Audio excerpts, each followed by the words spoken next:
Yeah, How you doing, Bill? I'm good. How are you? Good, Good to man. meet you, Good to meet you. Let's dive in. You ready to go? Let me hear a bit of you. Count to five for man. me. I'm gonna put on my headphones. Okay.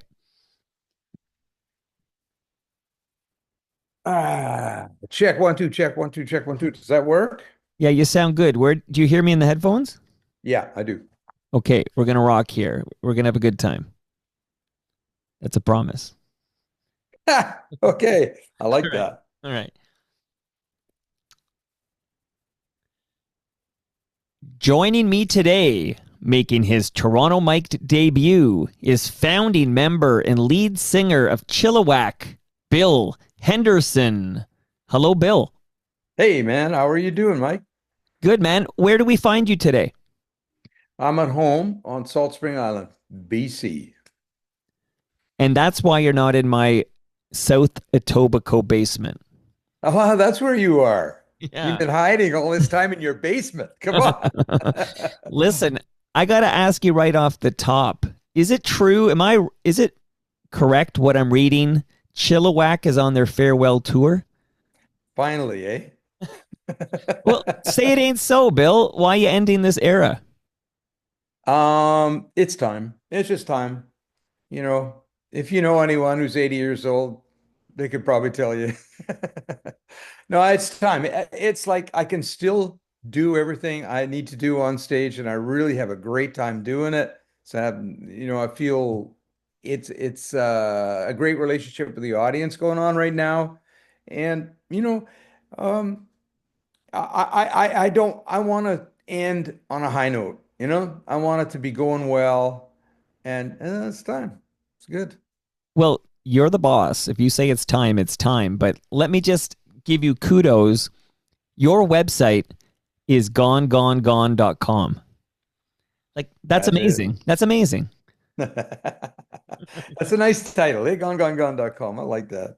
And later in this chat, maybe I'll tell you now and then I'll revisit it later. But it's a common occurrence that my girl gets stuck in my head. Like that earworm kind of buries itself deep in my brain and it won't go away. Like I think of that song all the time. Wow. I'm sorry, man. I'm No, sending but you my therapy bills. yeah. With that song, I didn't even want it to come out as a single, because, whatever, I had my reasons. It's not unusual. People, the work they do, and they go, oh, that sucks, right? Anyway, the record company said, this is a hit. We're putting it out, right? So I'm driving down the road one day in Vancouver, and I've got I've got the radio. No, I don't have the radio on. I mean, I got a Volkswagen convertible. I'm driving down the road, beautiful sunny day. It's probably June or July, something like that. And I get down to the end of the road. There's construction happening, and there's a flag girl there, and she's got a transistor radio. This was 19 whatever 82, hanging from the door of the trailer that has the gear in it, and she's out dancing in the middle of the road, and I don't know what she's listening to. And as I get closer, I can hear it's our song. And she's dancing all over the road. That's when I knew the song really had something, right? Man, the kids would tell you that's catchy AF. That's what they tell you. Catchy a what? AF. Oh. Yeah, I can. It's my show. I can swear. I could tell you, catchy as fuck. That's what that means. The kids Oh, are. This catchy is as the. fuck. Yeah, it's That's just. what it is. That's what it is, man. Okay, we're gonna get to that here. But let me just tell the GTA listeners right off the top that it's last call, man. The big Toronto farewell is at Massey Hall on May 22nd. So if you want tickets, do it now. There's no tomorrow here. Gone.com is where you go and you can buy your tickets for Massey Hall on May 22nd. Right on. Now, That's it. how many times have you played Massey Hall? I think this would be the third time probably. We last time we played was in the 70s. Oh, We wow. we played it a couple times in the 70s when we were. It's funny that we got to do it because we didn't have much in the way of hits. So Lonesome Mary and Reno was a well-known song, and we had a great time there. I love playing theaters like that. That's one of the things we've set up for this tour right across the country is it's mostly theaters. And there's just something that can happen there. I like the way the lighting works. I like the proximity to the crowd. The relationship with the audience is so important. I love it. It's great. Since you mentioned it, I got a bunch of questions that came in for you. One is from Rick. Hello to Rick A. He wants to know what inspired you to do that cover of Arms of Mary. Oh yeah. We were looking for a hit. We had the last thing we'd had in the way of a hit was Four Men in a Rock and Roll Band, Fly at Night. It's Right. Fly at Night and Baby Blue. Those were on the Dreams, Dreams, Dreams album, and they were hits, and we were trying to make the follow-up record. And this is the story of our career. It's an up and down situation. So we had been up, it was really good. Okay, now follow up on that, make it just a little bit tougher. Okay, all right. So we get in there and we're just bombing right, left, and center. We recorded the album that Arms of Mary is on 3 times. The third time, the third time they got a producer from LA to come up, Rick Gilliton, and he brought that song and said, "You guys should do this. It sounds like you, and you should do it." And yeah, it worked really well for us. It's a great song. The people love it.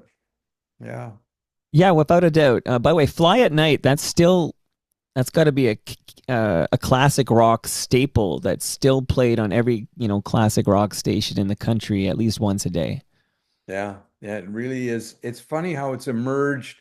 It's emerged even with and maybe even a little above Gone Gone. It's Yeah. for the audience, it's bigger somehow. I don't know. It's interesting.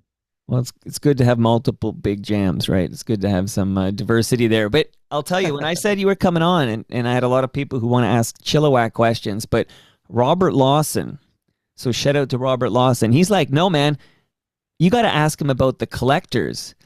So let's go back a bit before my time. I'm like itching to learn here, but can you tell me about who are the collectors, how you ended up in the collectors, and how that evolves into Chilliwack? Okay.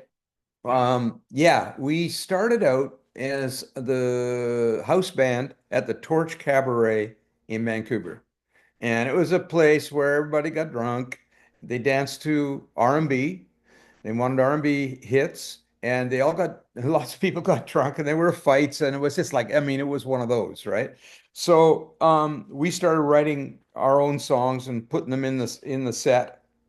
And luckily, we didn't get thrown out of the club, and we managed to get a record deal. Went down to LA and made our first record. It was called Looking at a Baby, came out in 1967, and it went to number 3 on Chum. And Chum in those days was the Canadian Billboard Top 40. Chum's Top 40 was Canada's Top 40. So we were number 3 with our first single, which is pretty amazing. And you know, we then did an album with the Collectors. We did 2 albums with the Collectors. We played with the Doors. We went down to LA and we played in the States a lot. Doors, Cream, Grateful Dead, Jefferson Airplane, Canned Heat, Jeff Beck with Rod Stewart, Vanilla Fudge, Santana. 10 years after, Procol Harum, on and on and on. It's just we played with everybody, and we did really well. We used to blow the headliners off the stage a lot of times. And in fact, by the time we reached the early 70s, there was a journalist in Vancouver because we'd had so many great shows where we were opening for a touring act that was coming in. It was a big act, right? And we'd kind of blow them off the stage. And this guy suggested actually put in writing, and then the newspaper came out and it said there should be an insurance policy for American and British bands that are coming to Vancouver that have to follow Chilliwack. Hey, but were you Chilliwack yet, or are you still the collectors here? We became Okay. we were Chilliwack by that time. And Okay. so we became Chilliwack really in 69, but our first album was in 1970. So we always call it 1970. The band started. So what's it like looking at a baby though when you're still the Collectors? Number three on the Chum charts.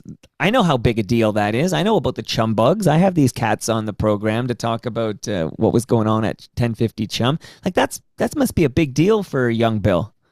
It was a big deal, yeah. And I first time I heard our song on the radio, which of course wasn't in Toronto because I lived in Vancouver at the time, but I phoned up the DJ. I phoned him up and said, "Hey man, thanks for playing our record," right? He says, "That's a great record." Hey, were there CanCon rules back then? No.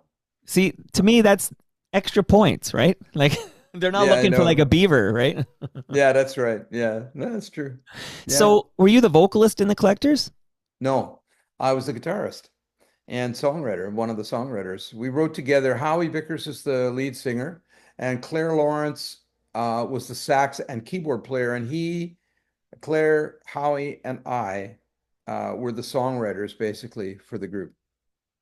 And we had an album. Our first album for the Collectors had an 18-minute opus on side two. It was called the What Love Suite. And it's something we played a lot. And in those days, FM was just starting. Like KSAN in San Francisco was one of the first FM stations on the continent, and they played the What Love Suite like it was a hit. They played it like once or twice a day. You Well, you know, know why? Because those DJs they needed to take a pee break and they needed to smoke a dart or two. they're so old, right? At 18 minutes, it's like Indigada Vita. Like I need a break here. Yeah, we did it before them. I love it, We man. knew. Okay, so Yeah, Howie leaves the Collectors, and then you yeah. guys are like, we're gonna, you'll start singing, and you're gonna rename this band. Like, how do you come up with the name Chilliwack? I mean, I know Chilliwack is a city, but like, what made Yeah. you decide this is the name for our band? Well, couple things. One, naming the Collectors was such an awful experience. We spent weeks trying to name, and finally, the record company, when they're putting out looking at a baby, they've mixed it. We're back in Vancouver. They're in LA. They've mixed it. Now they're printing labels. And they phone us up and guys, we're printing labels. What's your name? Okay, here you go. You got a choice. You're the Connection or the Collectors. Make up your mind. We chose the Collectors, right? So anyway, it was an experience we didn't want to repeat. So when we needed a new name, no one was very enthusiastic. The drummer, Ross, he finally on some road trip, we were driving through the mountains, whatever. He says, "Hey, why don't we call ourselves Chilliwack?" And the rest of us went, "What?" And he went, "Yeah, Chilliwack." He said, "It sounds really good. It's got a good sound." And we said, "Yeah, but it's a little town in BC." And he said, "Yeah, but nobody knows it but us." And he said, "Besides, what it means is Valley of Many Streams. Valley of Many Streams is something we could relate to. We like different kinds of music. We put them together and create our music out of it." So we said, "Yeah, that's basically it." But I will tell you, Yeah. I found out a few years ago when Claire and I went up to meet the hereditary chief of the Chilliwack people, whom we had never spoken to in all this time, and I felt like we need to talk to them. We've been using their name for 50 years. So we went up and the hereditary chief, I've forgotten his name now. He's no longer with us, but really nice guy, sweet guy. Entertained us for quite a while, and we all chatted and everything. But we found out what the name really means, and the name means as far as your canoe can go. So if you think about the Fraser River and the valley and the delta and all the wetlands that were there before they were drained, the native people would be, with their canoes and whatever, could fish all over the place. But once you get to Chilliwack, you hit the real river, and that's a different story. So as far as your canoe can go, it's Chilliwack. Amazing. And us idiots in Toronto, we know the band before we know the city, right? So we it's like, That was the plan. That was the plan. well, it worked. It's like, oh, So good. there's a Chilliwack is actually a city. Okay. And here's a fun fact for you, Bill. So she's been over here for an episode of my podcast, and she was a longtime CBC journalist, Diana Swain. She told me that she was once Miss Chilliwack. Oh, really? So that's a fun fact for you. Diana Swain was Thank once you. Miss. Yeah, Thank you. I'm full of these fun facts. Okay, so maybe there's a couple of songs I just want to like early songs I want to ask you about. So you talked about Lonesome Mary. Did you talk about Lonesome Mary? No, you didn't talk about you have a lot of Mary songs. I do have a couple. Yeah. You know, my mom's name is Mary. Yeah. It's a So great name. it's a great name. Lonesome Mary. I'm going to ask you if you don't mind. Could you share a little more about the how Fly at Night comes together? Because a lot of the Gen Xers I was talking to about Chilliwack, Fly at Night is, of course they talk about My Girl, which we'll talk about in a minute, but Fly at Night is the song that they sort of gravitate towards. Yeah, it's funny that one. A lot of my best songs, or the best songs, yeah, a lot of the best songs I've written just come out like bam. And basically it's there. I could feel it coming. I used to hit the button on my cassette machine, go, and basically the song was there. But not with Fly at Night. Fly at Night, I had da da da da da da da da da da da da da da da, no lyrics, just that little melodic fragment, and I loved it, right? So I started working on it and it gradually grew. And what it did, it ended up reflecting what anyone who interviews me about wants to talk about what we're doing and how we do it. It's really about the audience. That is where the energy comes from. I mean, we kick it off. We got lots of energy, no problem there. But to really get super high so that we're all just feeling elated, we got to have the audience participating. Their energy is feeds us, it's yeah. So that's what that song's about, fly at night, in the morning we land. And when we're flying at night is when we're playing, in the morning we land, in the morning we're back to like planet Earth, but when we're playing, it's not planet Earth. It's something else, it's something out there. And all those things, when we see you there, we feel I can't remember what it says there, but anyway, it's Well, you better brush up on that. People I want to hear that one. would you mind holding up a sort of placard with the lyrics when we do it? I might have to put like headphones on. You put a little bug in your ear, and I'll just sing it Right. to you. Yeah, remember this one, Bill. Um, but yeah, that's to me, we've got a couple songs to do that. Reno does that too, Yeah, and it talks about that same thing. And to me, it's the heart. It's the heart of the whole thing. I'm So glad you I'm re brought up Reno though too, because Reno's a song I wasn't hearing it on the radio growing up that often, or I didn't remember hearing it. But then I watched like a CBC documentary about like the scene of the Canadian music in the '70s, and you were performing Reno on, I don't know, a CBC program of some sort. And I'm like, what is this song? And then I dive in, and Reno, I think I can honestly say, is probably my favorite Chilliwack song. That's really Love cool. it. Like, so anything you want to share about anytime you kick out the rain, like we do a lot of lists around here, like, okay, top 5 rain songs. I'm always going with Raino, man. That's my go-to rain jam. That's lovely. That there's some story there.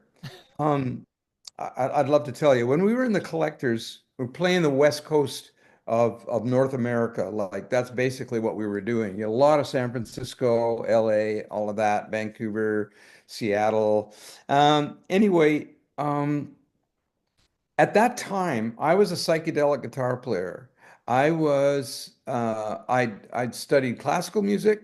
I'd played jazz, um, very little rock.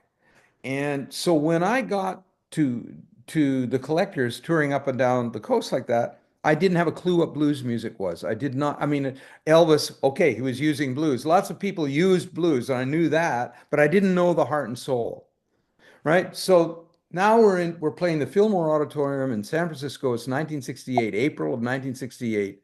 We're on a bill with Albert King and the Electric Flag and the Collectors. Okay, so Collectors are doing their sound check. We're doing our sound check in the afternoon. The room's empty, of course. Down at the back, there's one person, a big, tall black guy, and he's smoking a pipe. He's wearing like a suit. It was like I didn't know what that was, and he was listening to us clearly. And at the end of our sound check, he walks up and he says, "Hey, man, I like your sound. What's that amplifier?" And I said, well, it's an acoustic amp. You can't buy them. They're not in the stores. This is a prototype. But I'll tell you, the factory's down in LA and I can give you the information. And he said, great. And I told him where he could get it, you know.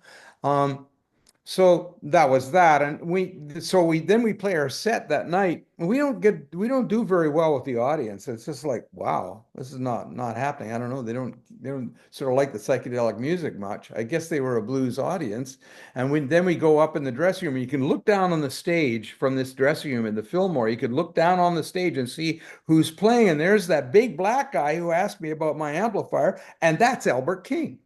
And he's playing like he's killing me.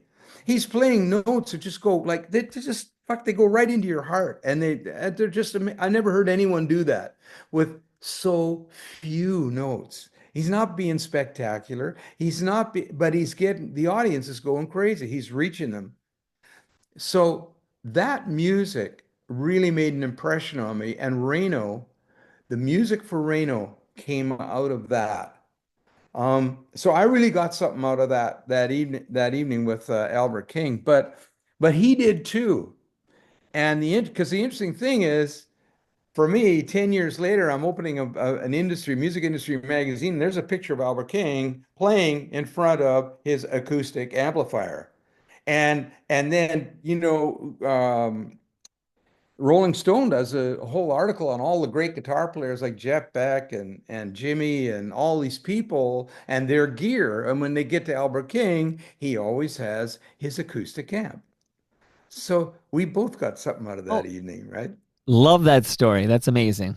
That's awesome. Now, listen, so we're going to get you to the 80s, but on our way to the 80s, can you share what it was like working with Terry Jacks? Yeah, I love Terry. He he was the guy who taught me less is more.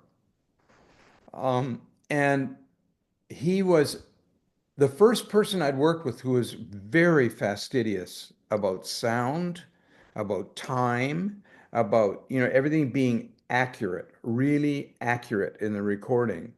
And some people hated working with him because he made them play their parts over and over and over and over until they got it exactly the way he wanted it. But that's what he was doing. He learned that from the Beach Boys and from the people in LA. And that's, the way they recorded. It was pretty serious business. So that was great. And I really liked Terry very much. Yeah, that was a cool thing. Question for you, my friend Bill, that is it like these albums when they come out in the States, are they all named Chilliwack or what's the deal there? Like how many self-titled albums do you get? Well, we got two, which is one more than you should have. Okay, because so the Riding High is not called Chilliwack in the US. Well, that's not the title of the album. The Okay, title of the album is Riding High. right. Okay, just know here we are to correct the record here. There's something on Wikipedia about Sire releasing Riding High as Chilliwack. That would be the third time, right? Like you don't get three self-titled albums. What's going on over there? Right. Yeah. Okay. You know something? That's a good question.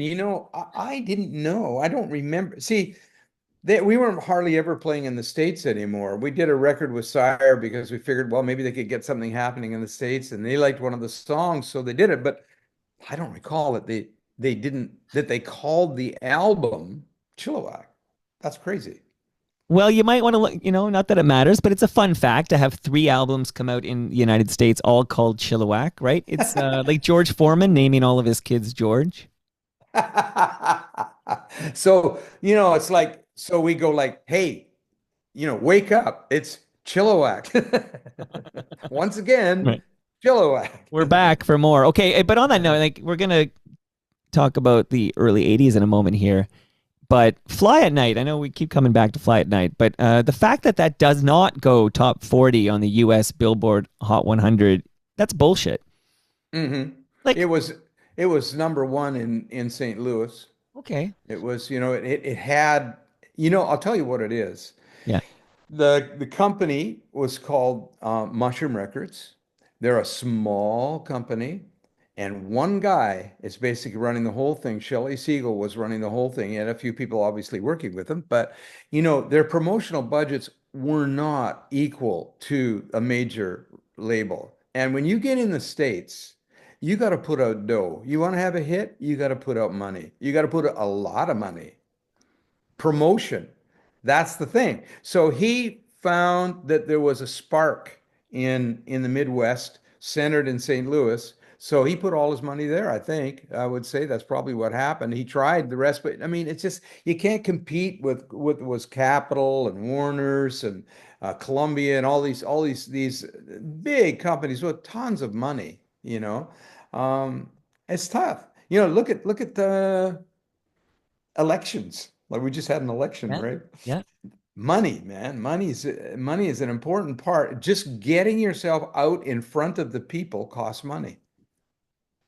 Geez, this is the industry real talk that I think we need because there are idiots out there. Not speaking for myself, I'm no idiot, okay, but there are people out there who think, "Hey, that's a great song.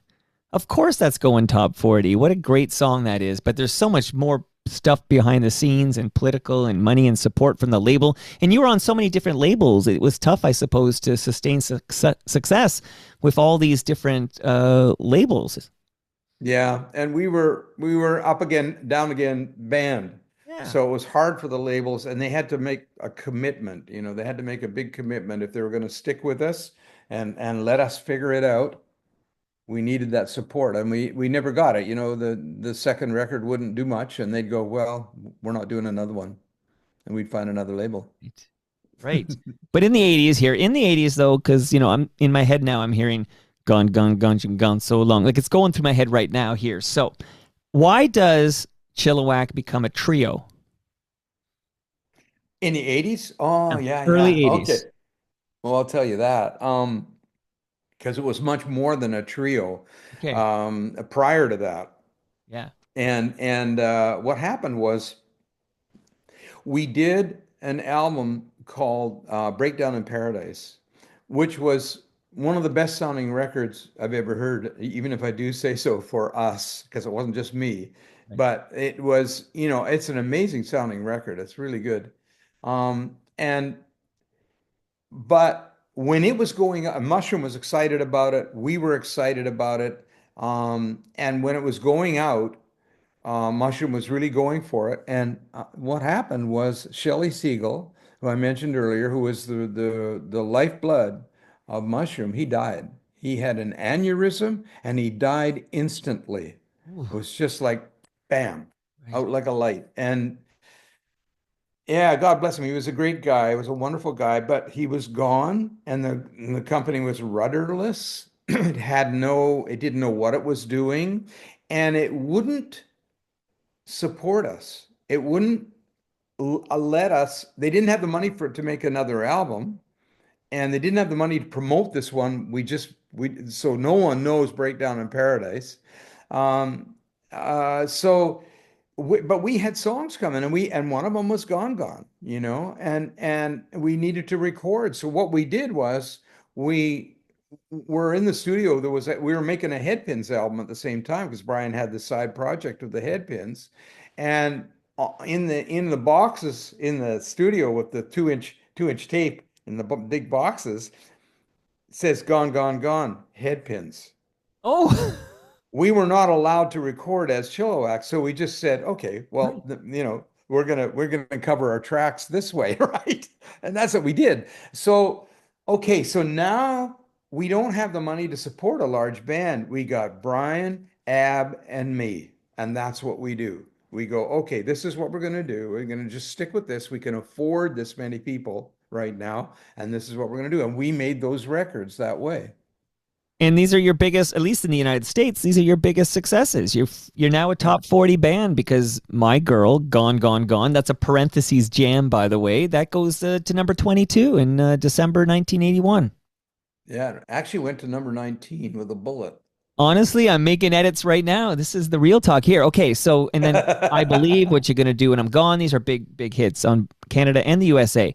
But now I need you to tell me a little bit more about because you teased this off the top that you didn't want to release My Girl, Gone, Gone, Gone course, it's your biggest US hit because that's how it works. The jam you don't want to release as a single is going to be your biggest hit. But tell me a little bit more, maybe about writing it and what you thought of it when you recorded it, and were you surprised that it was your biggest US hit? Uh, Not really. In the end, no, not really. And I told you the story about the woman dancing in the street, the flag. I mean, I started to realize this really connected with people, and it had a great groove, and they loved the groove, and that's why she was dancing. Yeah. And Gone Gone Gone is like infectious. Mhm. So, so all of that, and I mean, I didn't. The reason I was unhappy with it was the lyric. Not the gong gong part, but the lyric of the verses. I didn't like the lyric of the verses. That's all. And I felt like, it was a bit throwaway. And but just it goes to show what I know, not much. I mean, when it came to getting a hit, it worked just fine. I'm So going to quote Rolling Stone at the time, okay? This is a quote. At their best, Chilliwack was the finest Canadian rock band, out-rocking BTO and outrighting Burton Cummings. So that's from Rolling Stone magazine. yeah. Yeah, they did say that. Yeah, it was very sweet to see that. You don't get that very often. How many Junos do you have? Just one. And that's for best producer for Opus X. Yeah, Where do you keep it? Like, do you keep it on display? it's on my piano. Okay, good for you. I'm just making sure you're proud of that Juno and you got it on display. I don't want to find out it's Yeah. in a box in some basement or something. No, no. And I in latter years like I got the Songwriter of the Year award from Songwriters Association of Canada. I'm very proud of that one because that was what I was really working on. And production was the other thing that we really see. In those days we hardly toured much at all. Like it's not like the band we got now, that's all we do. We just play live. But in those days we were making records and production was what we were doing. And Brian and I were really, I mean, we would do punch-ins with tape that were like little tiny bits that were not correct that we were fixing.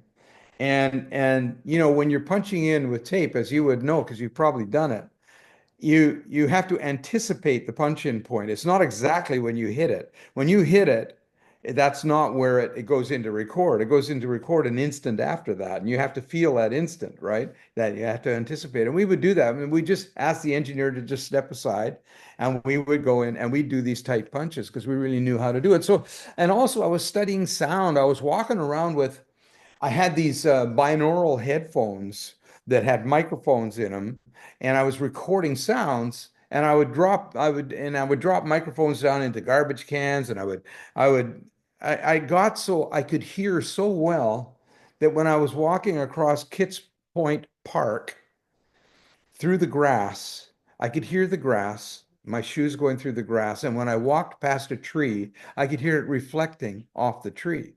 And we're hearing all of that. Everyone hears it, but they don't notice it. So, when you're miking an instrument and you put the mic right up against the instrument and you go, why doesn't it sound good? It sounded so great before. Well, you're not hearing the room anymore. The room is the sound. The Right. guitar is starting it, but the room's finishing it. And that's what you hear. And you take that guitar and you put it in a clothes closet and play it, you're not going to like it so much, right? And that's what it sounds like when you put a mic right on it, unless you really know what you're doing. So these kinds of details, we spent a lot of time with these things, understanding them, figuring them out.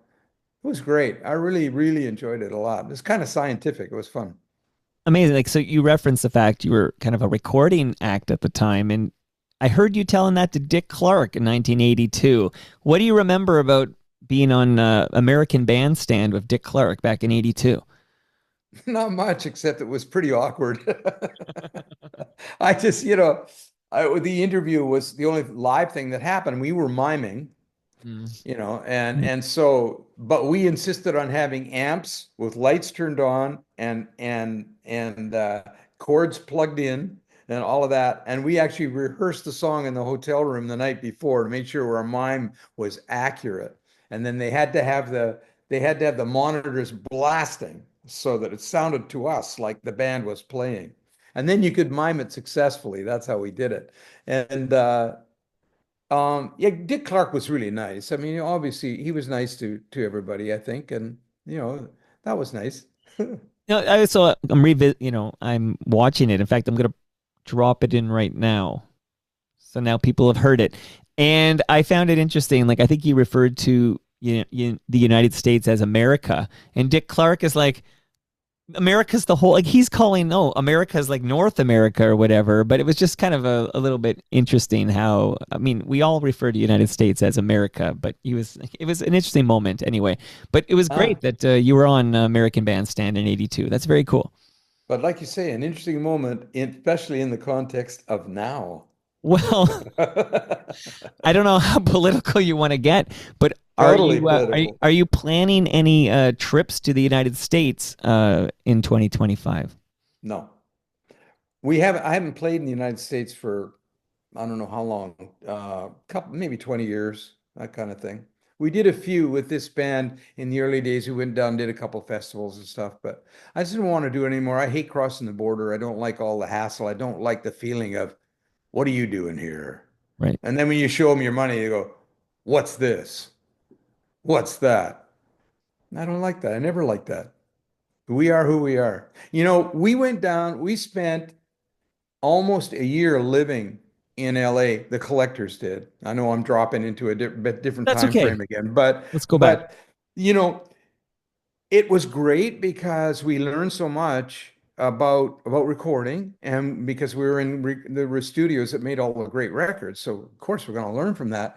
Um, and we also learned what the American audience wanted.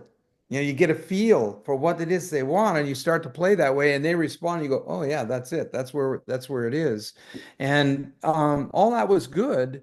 But I started to realize that I could lose my family if I just stayed down there doing that, and I didn't want that. And also, I'm not American. I don't feel like an American. I feel like a Canadian. When I go home, I'm really glad to be here. This is where I belong, right? So we came back. We came back, and this what I'm giving you is the introduction to a California girl that I do most nights.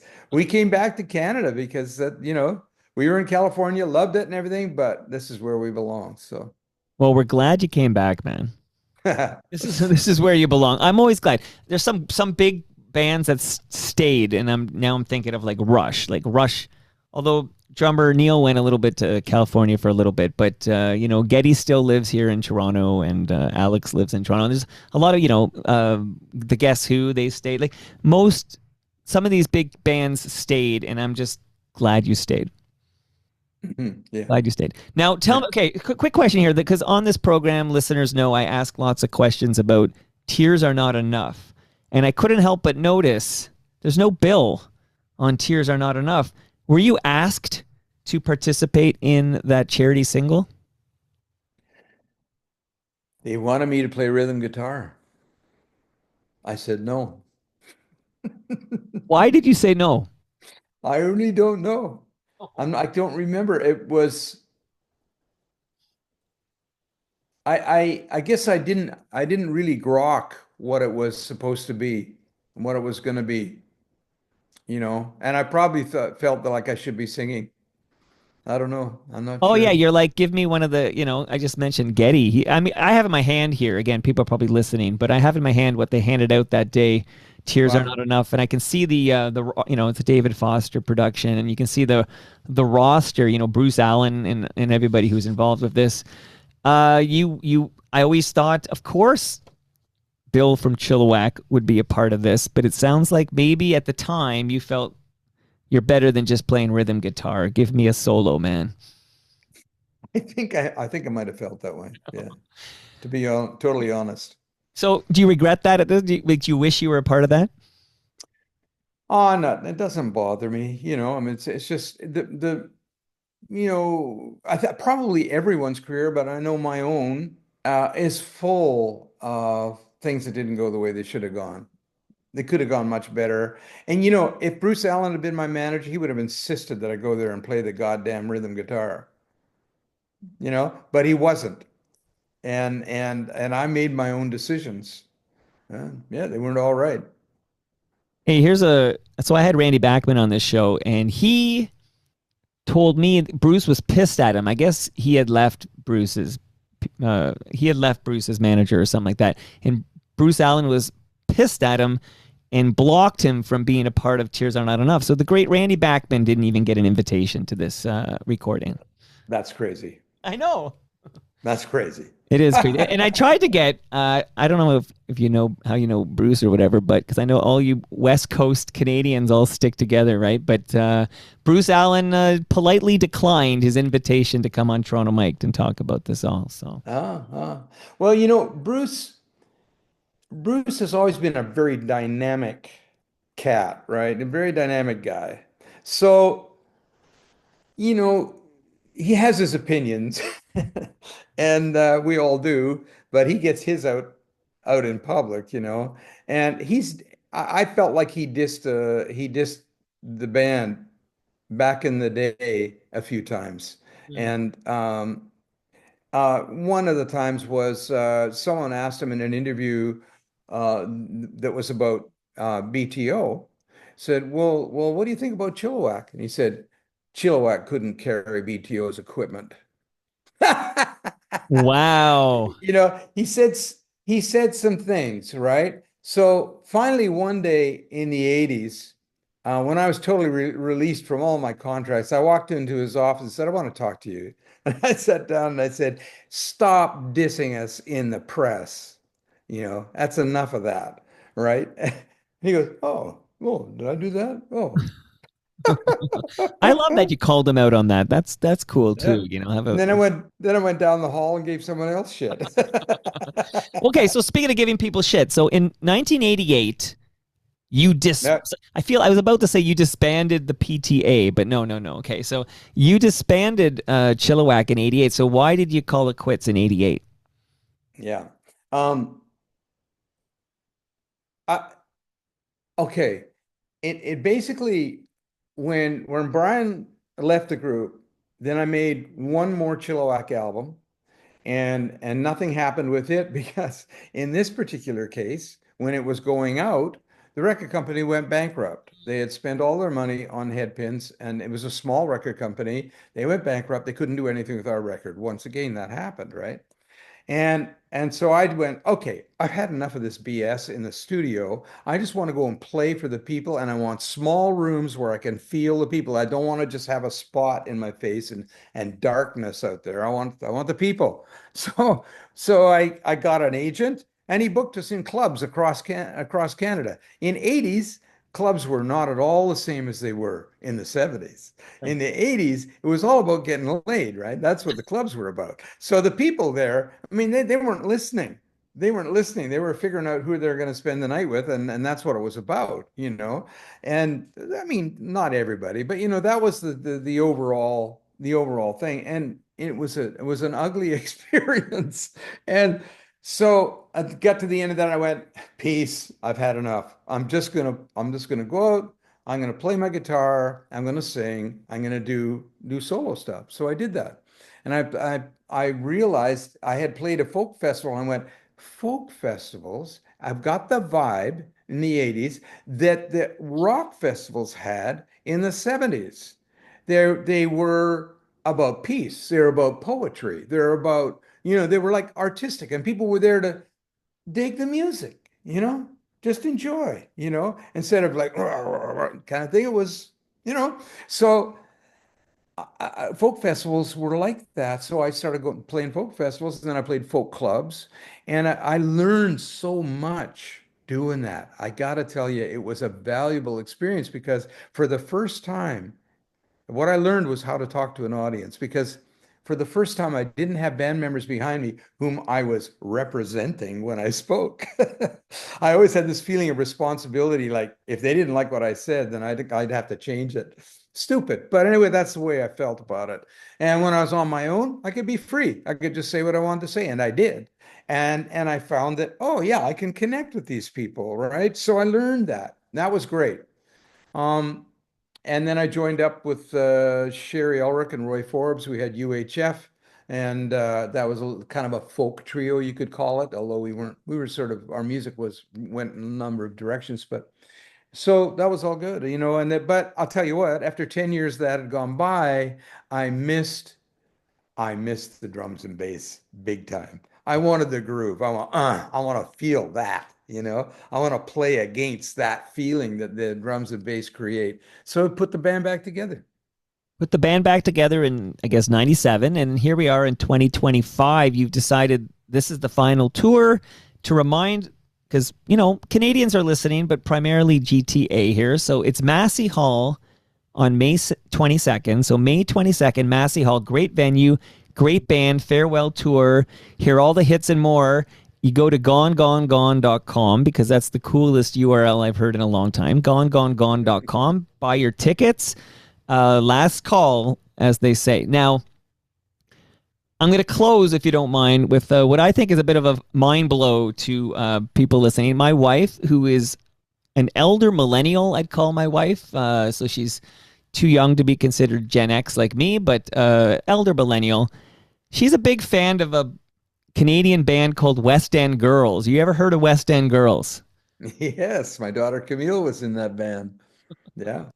I produced a little bit of their vocals. Yeah.